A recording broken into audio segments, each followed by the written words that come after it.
teachers, the country will be destroyed. In the view of that, I want to talk about the plight of teachers who are not, please. who are No, not already chairman said no, please.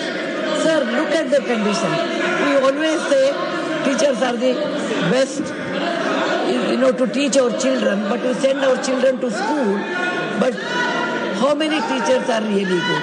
When you have aided schools, aided college, private college, they hire teachers who are really suffering a lot. They don't get that, they get salary only for 10 months, not even for 12 months. They don't get maternity leave. They will be very busy. The management makes them very busy in admission process, at times marketing, sometimes, if they get teaching hours, it will be more than the regular teachers, because regular teachers get extremely good salaries thanks to our Prime Minister's salary system for the primary school and high school. They get very good salaries, but who are permanent. But these additional teachers, what they get a pittance, maybe 1/10 of that. But they get number of hours, more teaching hours than the regular teachers, and their salary will be 1/10. And even though they work for 20-25 years, they will never get a pension. They will have a lot of financial difficulty. And when you expect teachers should teach well and make education system better, how can it be possible? When you pay peanuts, you get monkeys. That's a well-known thing.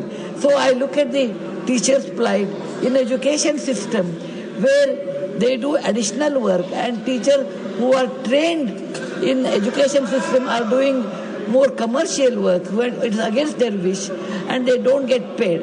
I'm not asking for make them permanent. It's not possible in today's system. But at least I request the management should give them good salary, and government should make a policy and checking the management system, checking the teachers' salaries, whether they are getting or not, because there is absolutely no control today in a private and aided schools or colleges. There is no checking, and they are ill-treated. If you have bad teachers, please remember what you will do to the entire generation. On the behalf of all those non-confirmed teachers, I'm standing here and asking government to make a policy or a method to check their salaries and their work. Thank you, Sudhaji. माननीय Shri Sukhendu Shekhar Roy, need for fencing of Indo Bangladesh border. माननीय श्री सुखेंदु शेखर रॉय.